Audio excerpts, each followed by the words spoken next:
US officials have cancelled a press conference with the Ukrainian president amid deteriorating relations between the two nations. Ukraine's ambassador to Australia, Vasyl Miroshnichenko, joins me now from Canberra.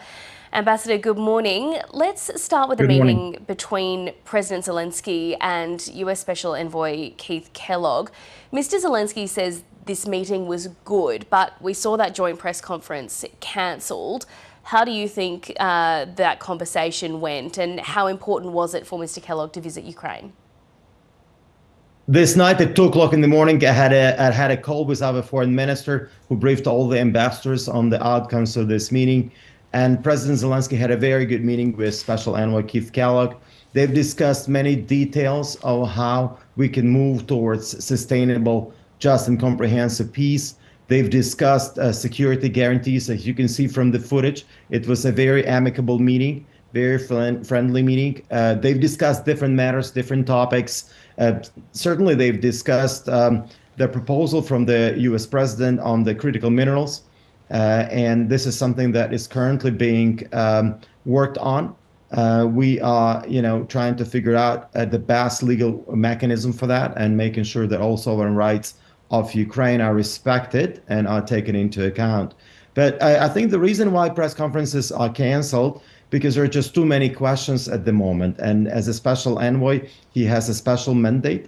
And I think that mandate was to actually make sure that he has the position of Ukraine. As you know, he met all the chiefs of intelligence agencies. He met the Minister of Defense, Minister of Foreign Affairs. So Keith Kellogg got a comprehensive view on Ukraine's position, which he's bringing to Washington. You said that they discussed security guarantees. That's been something that has been discussed quite widely over the last couple of days. Do you know what sort of details around potential security guarantees were discussed? I don't know the details of what has been discussed, but we can, something that is Ukraine's position to achieve peace, we need to have solid security guarantees. And there are many different ways of how that could be done. And of course, we still believe that NATO membership is the cheapest one of those. If we cannot become part of NATO, we should build NATO in Ukraine. And this is very important. Strong military, strong economy, supported by perhaps troops from other European nations with foot on the ground. There could be some other developments, location of strategic conventional weapons on the territory of Ukraine, which will serve as deterrents for any further Russian aggression.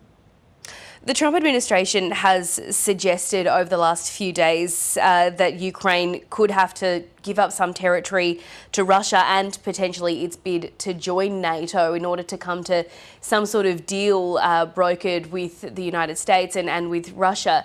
Is that something that you can see Ukraine ever even considering? You could ask any Ukrainian, and he or she will tell you that Ukraine will never cede any Ukrainian territory. It will never be formally recognized. The territory which is under the Russian occupation may remain under the Russian occupation for a certain time, but not a president, and he doesn't have a mandate from the people to do it. But we all understand that, this is a big war. This is the biggest war the world has seen since the Second World War.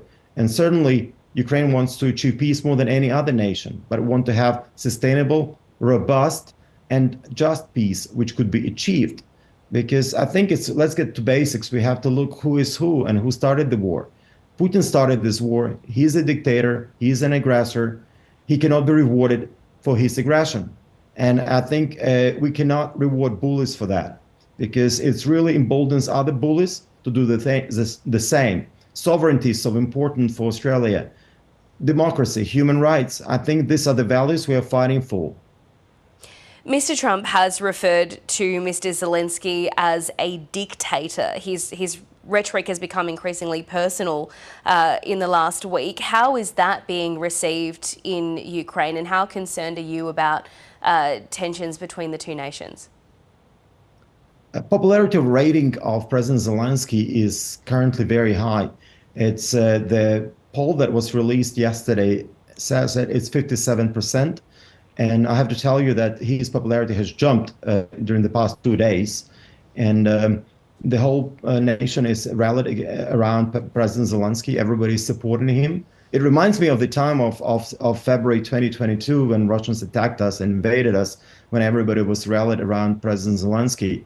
During the past 25 years, we had 5 different presidents. Russia had one president who ran the country. So we have had different leaders, and we are a vibrant democracy. We are currently fighting for our survival. We have a martial law. According to our constitution, we cannot have any elections as long as the war is ongoing. As soon as we can achieve a ceasefire, an armistice, or anything of that sort, that we can actually guarantee safety of the people who can come to the polling stations. Because as we speak with you here today, Ukraine is being bombed. Ukraine is being attacked by missiles and drones. It is happening on the daily basis. Every city in Ukraine is a target, and heavy battlefields on the front lines.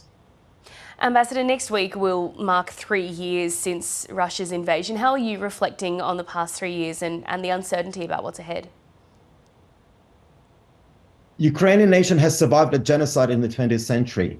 We lost 12 million people in the Second World War.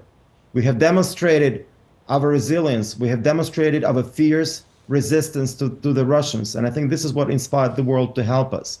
And it was American and British leadership which helped to rally the international coalition of countries to support Ukraine.